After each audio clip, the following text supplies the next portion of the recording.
Hello दोस्तों, स्वागत है आपका अपने यूट्यूब चैनल @लर्न विद विशाल। आज मैं उपस्थित हुआ हूँ एक नया टॉपिक के साथ। तो चलिए शुरू करते हैं। हाल ही में केरला के समीप दो घटना घटा। क्या घटना घटा?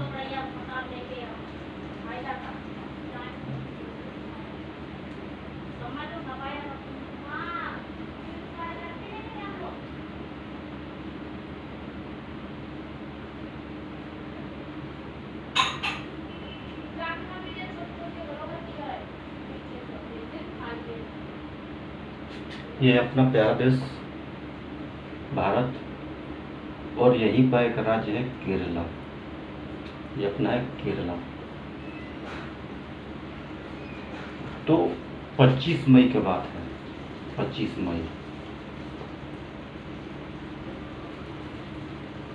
मई को क्या हुआ? एक जहाज, एक शिप कहाँ से चल रहा था? लाइबेरिया। लाइबेरिया कहाँ पर है? तो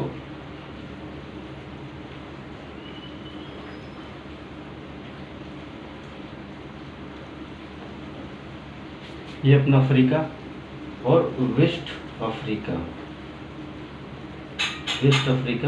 ये वाला रीजन, यहाँ पर अग्रेसर लाइबेरिया। तो लाइबेरिया से जहाज चलता है, केरला के पास आता है और यहाँ पर कोचीन पोर्ट के पास ये हो गया दुर्घटनाग्रस्त, एक्सीडेंट हो गया और जहाज हो गया, सिंक कर गया, डूब गया। और जहाज में क्या था? तो हजार्डस एंड नोक्सियस सब्सटेंस, मतलब जहरीला सब्सटेंस और घातक। क्या था उसमें? Calcium carbide. ये वही कैल्शियम कार्बाइड है जो आम पकाने के काम में आता है। ये समुद्र में चला गया, गिर गया, हजारों टन। तो वहाँ के इकोसिस्टम को कितना प्रभावित किया होगा? एक तो घटना ये घट गया।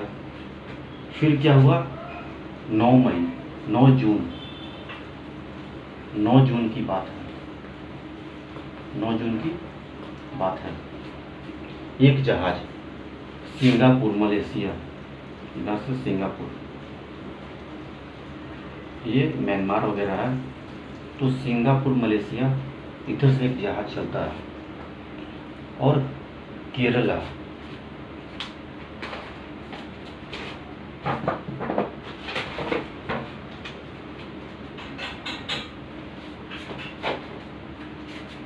और ये तो हो गया।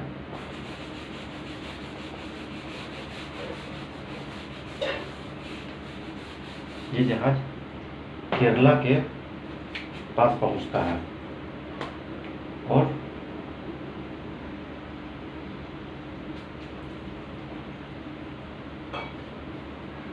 केरला के पास पहुंचता है और यहाँ पे एक द्वीप है, ठीक है, द्वीप बोल रहा हूँ।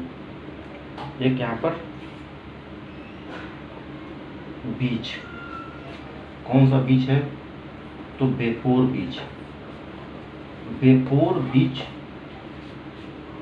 से 88 नॉटिकल माइल।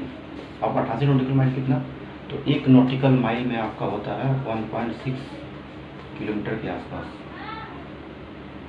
तो 88 से गुना कर लेंगे तो मतलब लगभग 1000 किलोमीटर के आसपास की दूरी पर ये जहाज फिर वापस दुर्घटनाग्रस्त होता है। यहाँ पर दुर्घटनाग्रस्त हो गया। इसमें क्या था? तो इसमें फ्यूल था। कितना फ्यूल? तो 30 टन, मतलब हजारों टन इसके अंदर था फ्यूल। और दुर्घटनाग्रस्त हो, इसमें आग लग गया। तो ये जहाज का नाम बेसिकली क्या था? इसका नाम था MV वांग हाई। ये जहाज कहाँ का था?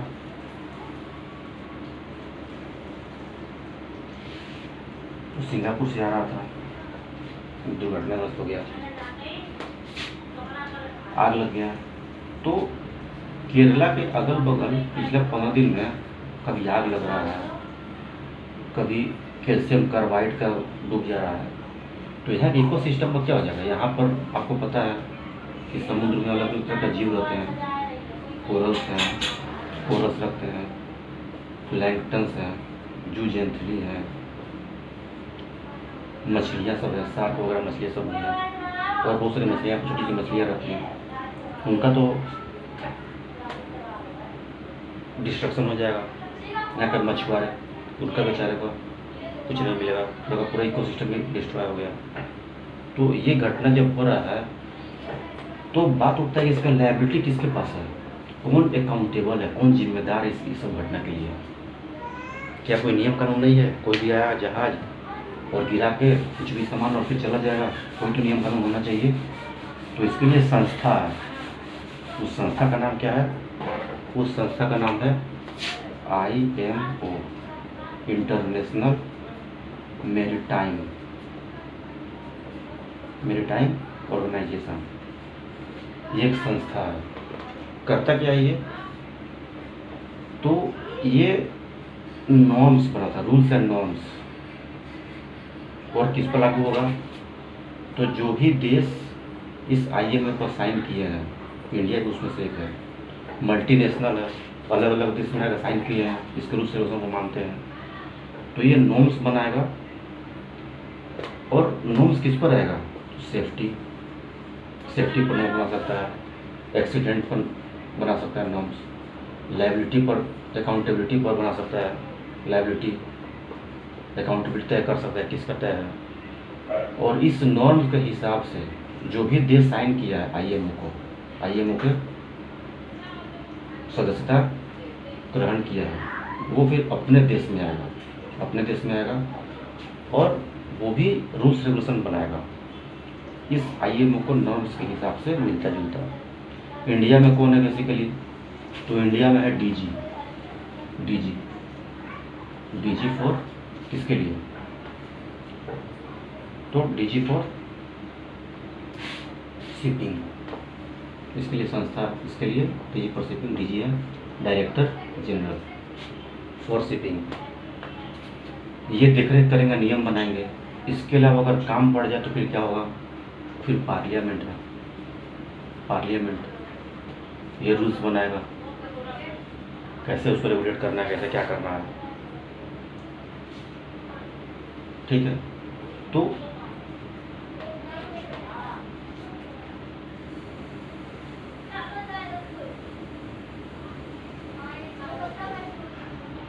कुल मिलाकर देखा जाए तो यही दो घटना अपना रिसेंटली 10-15 दिन के अंदर 2 शिप का घटना, यही टोटल घटना है, ठीक है।